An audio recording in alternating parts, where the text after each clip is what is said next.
Hello, everyone. I am Aydoğan Vatandaş, the editor-in-chief of Politico.com. Today, I have a remarkable journalist, investigative journalist, Mr. Joe Lauria. Joe, welcome to my show. Thank you, Aydoğan. Good to see you again. So, Joe, it's been, I think, 6 years that you have been editor-in-chief of Consortium News.com, right? How is it going? It's going pretty well. You know, Consortium News is one of the oldest, if not the oldest, independent news sites online in the United States. It was founded in 1995. Next year, we'll be celebrating our 30th anniversary. It was founded by AP, an Associated Press investigative journalist named Bob Harry, and he was a real investigative journalist because he uncovered a lot of the Iran-Contra scandals of the 1980s. Bob's stories were spiked by his corporate editors, so he started his own website in 1995. We're online before the New York Times, the LA Times.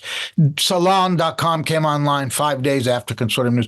So we're doing well. We live on the donations of readers. We've expanded. We have a big video section now. I've hired new people. We're covering mostly, we're known for covering the Julian Assange case. We probably do more comprehensive coverage than anybody of anywhere on that. But of course, we've been focused almost exclusively now on Gaza and what's happening there in the last 6 months. Yes, Joe, from your perspective, can you please explain to us what's happening in Gaza? And what do you think is the reason of the U.S. government's commitment to Israel? And the third question is, how do you think that the U.S. media is covering that story in Gaza? Well, those are three very interesting questions. And the second one is the really big one. Why is the U.S. continuing to support Israel? But the first question is what's happening in Gaza. I think anybody who has a human heart and who has eyes to see, can see what's going on. Obviously, social media, the fact that everyone is carrying a video camera in their pocket and they're able to put it out on social media within seconds, if not minutes, has changed the perceptions of a war like this or a set of events such as we've been witnessing in Gaza.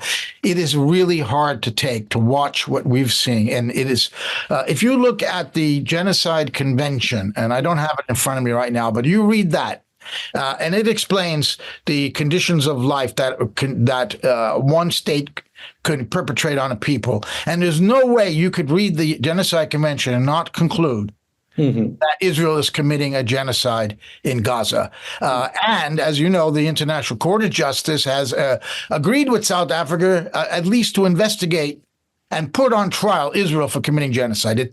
They concluded, and the president of the court is an American, concluded that Israel is there's a plausible case Israel is committing genocide and ordered Israel to stop committing acts that would lead to genocide, that are genocidal. And the hardest thing to prove in a genocide case is intent, because you could see lots of killings of civilians in war, and unfortunately civilians always die in war, and there are war crimes that are less than genocide. The law of proportionality, for example, if you have a military target, you have to decide whether how many civilians will die and how valuable that military target is. If there's a sniper on a building, on an apartment building that has 300 people living in it, you can't knock that building down to kill one sniper to kill 300 people. That kind of a calculation is what a court would go through to see whether you commit a war crime. But genocide is a whole different category, and the Genocide Convention, which I urge your viewers to read, defines clearly what genocide is. And Israel is, I don't think anyone can conclude other than that this is a genocide. Now, why does the U.S. continually support Israel? And more importantly, in an election year, why is Joe Biden, whose nickname now is Genocide Joe, why does he continue to support what is clearly, in my view, and many, many people's views, many governments around the world, a genocide? Why is he complicit in a genocide? How is the U.S. complicit? Obviously by sending weapons and money to Israel. Why, when it looks like it could cost him the election? He's not only lost the Muslim vote in Michigan over this, but polls have shown Democratic voters of all types, especially young voters, are 70% of Democratic voters are against his policy in Gaza, and that could lead to him losing it. Why is he continuing to do that? We could spend 3 hours talking about this item, but I'll give you a quick answer. There's two answers. One is money, and two is ideology. Money, clearly, AIPAC, the American Israel Political Action Committee, is a strong lobby amongst the many lobbies here in Washington that supports the interests of Israel. And they not only bundle money and contributions to both congressional and White House candidates, but they will support your opponent if you don't do what they tell you to do, which is to support Israel no matter what, even if they're committing genocide. So that money is, Joe Biden got more money from the Israel lobby in 2020 than any other politician because he was running for president. He has been given money, as all American politicians are given money. And if they don't do what Israel wants, their opponents are funded. So that is a huge motivation, clearly. The most important thing for a politician is to be elected. And that's why, to be reelected, and why there's a conflict that Biden is going to right now, an extreme conflict of interest, his own reelection and supporting Israel. He knows that supporting Israel now could cost him, and very likely will cost him the election. And yet, on the other hand, he continues to support Israel. What we're seeing now are pretense by Biden that he's against Israel. They've announced they've withheld these shipments of weapons. The State Department just on Friday said that they have found that Israel probably broke international law, but they don't have specific enough evidence to stop the weapons shipments. I mean, he's trying to fool the American people that he really cares. He doesn't care about civilians dying, nor does Tony Blinken, the Secretary of State. So he's sticking to an ideology that I think is rooted in the United States, still living in the shadow of World War II. The U.S. was the great savior of the world, and they really weren't, because if you looked at the reality is the Soviet Union did more to destroy the Nazis than the Americans did. And number two, they think that every time the U.S. is going to overthrow a new government, that guy is Hitler. Noriega was Hitler, Milosevic was Hitler, Saddam Hussein was Hitler, and of course now Putin is Hitler. So the Americans live on this glory of World War II. That's 80 years ago, as if 80 years hasn't passed yet, because the Second World War left the United States in possession of many bases around the world and dominance in countries with enormous resources. And the U.S. has continued to exploit those resources around the world in what is a worldwide empire that was kind of fell into America's lap after the Second World War. But they don't want to admit that that's just what they are. They pretend they aren't. They say that they are the saviors of the world, still protecting the world for democracy and freedom, as they did in World War II. And conversely, the Jewish people, who were one of the biggest, if not the biggest victims of the Second World War, 80 years later are now the victimizers of the Palestinians. And they continue to also live in the Second World War, also keep drumming up the Holocaust and anti-Semitism, as we see in Netanyahu's speech that there's anti-Semitism on the college campus and there has to be more done. And he called basically for the police to crack down, and then the Congress called for it, and then they pressured the university presidents, and then the police cracked down on these wonderful students who are standing up against a genocide. So this is the horrible situation. We're in one of the worst, lowest points I have ever seen in my days as an American living in this country, watching what's going on in the United States. Young people fighting, protesting a genocide, are being violently cracked down on by the police protecting a state that's complicit in that genocide. Mm-hmm. Joe, what do you think about the Anti-Semitism Awareness Act that passed last week? What do you think? Do you think that it may be violating the First Amendment? Well, fortunately, it's only the House that has passed it. It hasn't been voted on yet in the Senate, but everything you know about how Congress is occupied territory of Israel, that they will pass that resolution and Biden will sign it. But I think that will really hurt Biden more.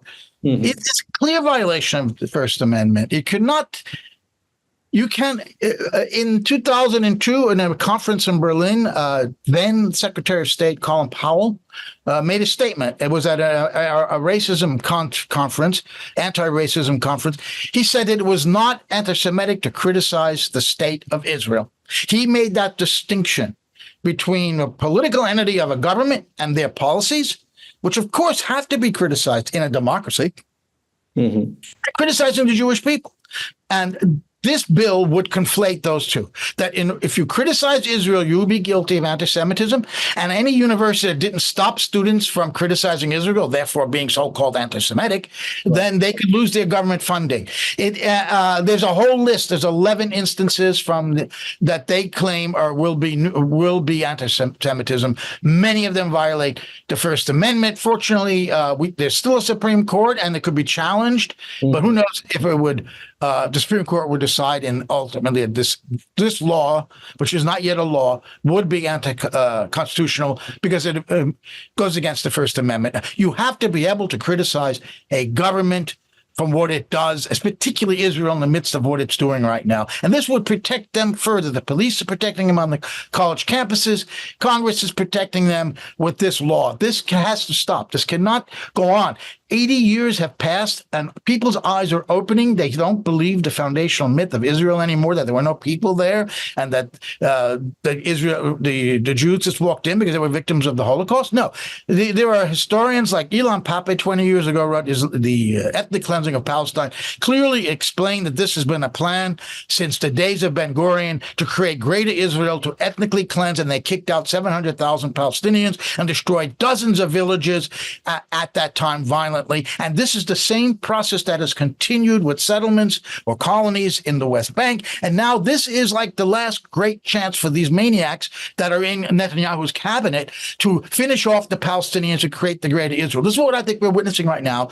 This is an urban renewal in Gaza by destroying buildings in which people are still living so they could rebuild this beachfront property on the Mediterranean, Israeli-owned. They want to take over Gaza. I think this is not going to stop, and the Americans are all for it. This is so outrageous.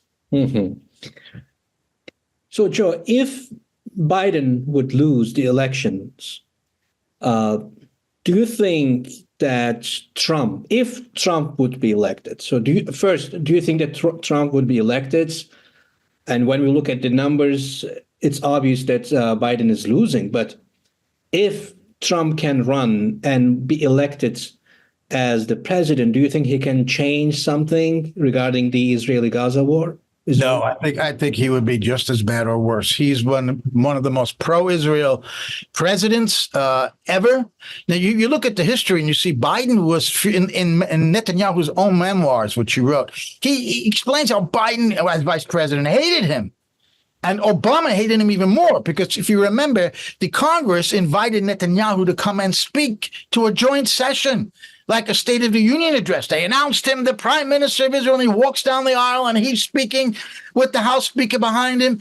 And Obama wasn't even told about it before the Congress arranged this. So there's a lot of personal hatred of Netanyahu. But Netanyahu, in a leaked film from like 25 years ago, says that he knows how to manipulate the Americans. They'll do whatever we tell them to do. So this is the dynamic going on. So Trump is one of the few who really loves Netanyahu and loves them. Now, Trump's son-in-law, yes, was Netanyahu used to stay in his house when he visited New York because I'm forgetting his name now. The son-in-law's father is what? Kushner. The son-in-law of Trump, whose name I'm forgetting, I'm glad I'm forgetting it.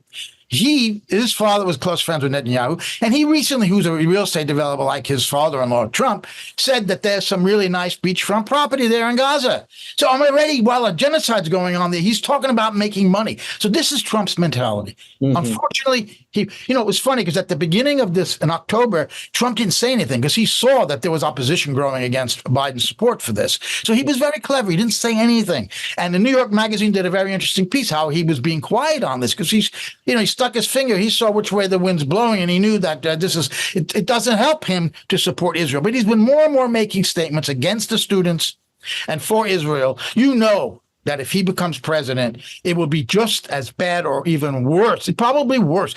And only in that Biden is pretending to care, pretending to stand up to the Israelis by holding back one shipment. It's all BS, and people who have a brain could see through it. Trump probably wouldn't even do that. He would be strongly in favor of this genocide. That's unfortunate, what I think.